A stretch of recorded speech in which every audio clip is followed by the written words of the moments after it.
नमस्कार दोस्तों, ये पहला वीडियो है हमारा यूट्यूब पे ऑर्बिटल गया की तरफ से।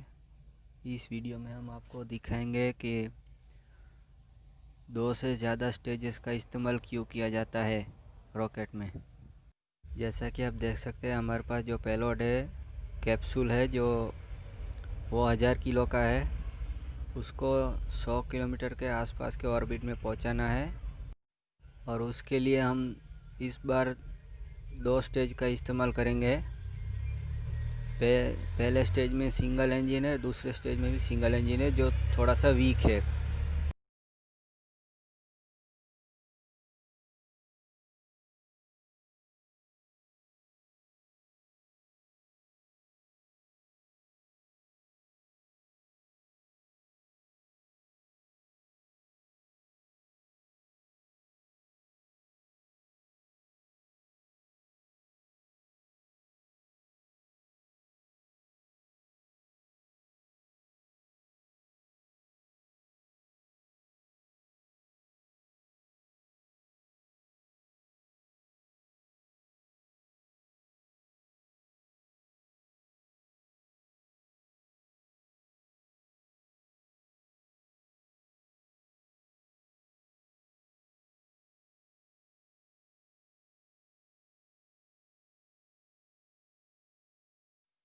इसमें थ्रस्ट टू वेट रेशियो थोड़ा सा कम दिख रहा है, तो इंजन का साइज बढ़ा देते हैं।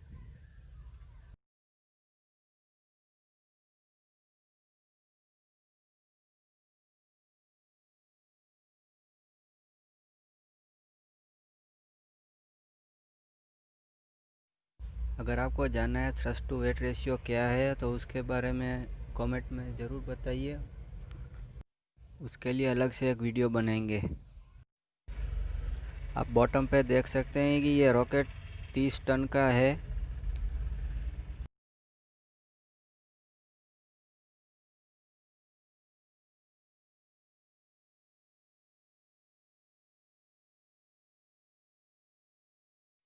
और अभी इस 30 टन के रॉकेट के साथ आ गए हैं हम लॉन्च पैड पे। इसका थ्रस्ट टू वेट रेशियो थोड़ा सा कम रखा है।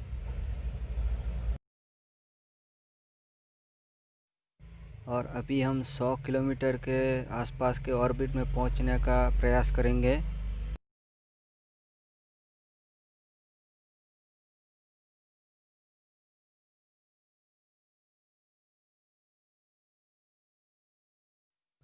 पहले शुरुआत में हम सीधा जाएंगे, जिससे ज़्यादातर घना जो वातावरण है उससे ऊपर आ जाए। फिर धीरे धीरे साइड साइड की तरफ मुड़ते जाएंगे।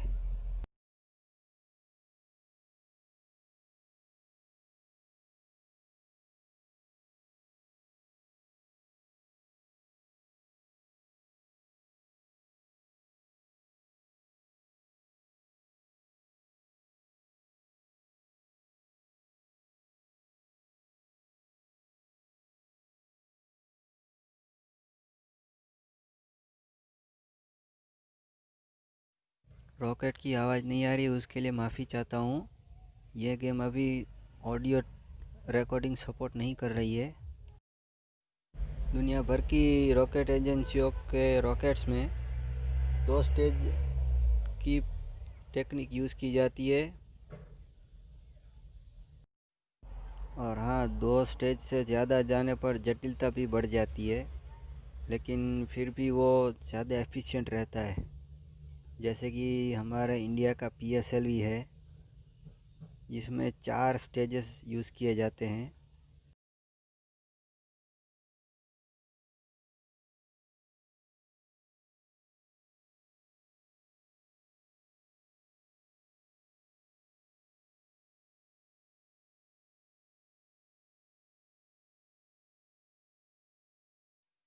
आप पहले स्टेज के फ्यूल ख़त्म होने तक देखिएगा कितनी स्पीड बढ़ी है।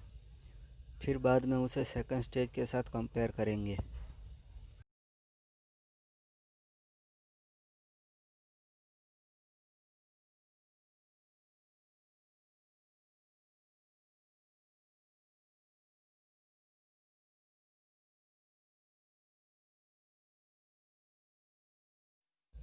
और ये फ्यूल ख़त्म हो गया है। नियरली 1900 मीटर्स पर सेकंड की स्पीड हमें प्राप्त हुई है पहले स्टेज से। सेकंड स्टेज जो पहले स्टेज से मिली गति से क्रूज़ कर रहा है। सही समय आने पर दूसरे स्टेज को भी प्रज्वलित किया जाएगा।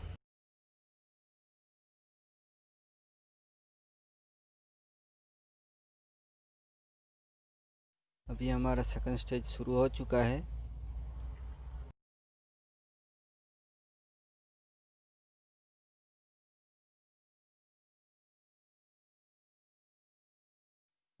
और हमारी उच्चतम ऊंचाई 105 किलोमीटर है, जिसे एपोएप्सिस कहा जाता है।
अभी हम थ्रॉटल को फुल 100% रखेंगे जब तक पेरिएप्सिस नहीं दिख जाता।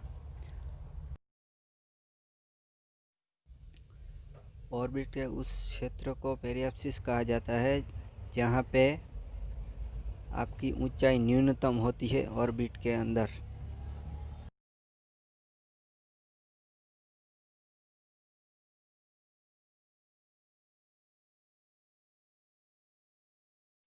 इसे हम सर्कुलराइजेशन कहते हैं, जिससे ऑर्बिट एकदम परफेक्ट बन जाता है।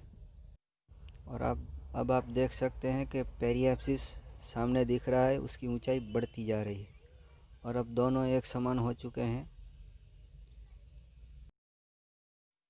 पेरिएप्सिस और एपोएप्सिस में कुछ किलोमीटर का अंतर है। हमारे पास 28% फ्यूल भी बच गया और 3390 मीटर्स प्रति सेकंड की रफ्तार भी प्राप्त की। इस क्लिप में से हम सेकंड स्टेज के इंजन को निकाल रहे हैं और दोनों फ्यूल टैंक को जोड़ रहे हैं, जिससे सारा का सारा फ्यूल एक पहले स्टेज में ही जाएगा। ले चलते हैं लॉन्च पैड पे।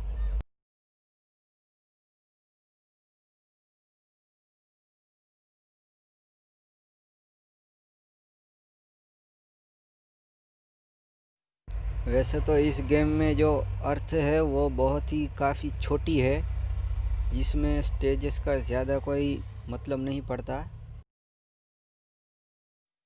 आप चांद की सतह से पहले स्टेज में ही ऑर्बिट में पहुंच सकते हैं चांद के। और ऐसा हाल ही में चाइना के अंतरिक्ष यान ने किया है। वहां से उन्होंने चांद की सतह से सैंपल उठा के 400 किलोग्राम के एक यान पे चढ़ा के उसके ऑर्बिट में पहुंचा दिया। बाद में वहां पे एक ऑर्बिट में दूसरा एक यान था, उसके साथ जुड़ के पृथ्वी पे भेज दिया। वैसे ही अमेरिका ने जब चांद पे लैंड किया था तब भी वही था, एक लैंडर वाला स्टेज अलग था। लैंड करने के बाद दूसरा स्टेज प्रज्वलित किया गया था, जिससे वो ऑर्बिट में पहुंचे थे और कैप्सूल के साथ जुड़ गए थे। ये अब देखिए, इस स्टेज में 22% बचा है फ्यूल। दूसरा स्टेज है नहीं, फिर भी 1300 मीटर प्रति सेकंड ही मिली, जो पिछले क्लिप में एकदम सेम ही दिखती थी।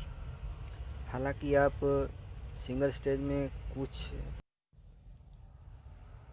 कुछ रॉकेट ऐसे बनाए गए थे जो सिंगल स्टेज में ही ऑर्बिट में पहुंच सके और उसके बाद उसको रीयूज़ करने के लिए पृथ्वी पे वापस ला सके, लेकिन वो बहुत ही महंगा पड़ता है और उसमें पेलोड कैपेसिटी बहुत ज़्यादा घट जाती है।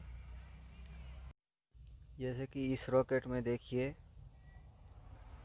3000 मीटर प्रति सेकंड ही पहुंचा है सिंगल स्टेज में और ऑर्बिट प्राप्त नहीं किया।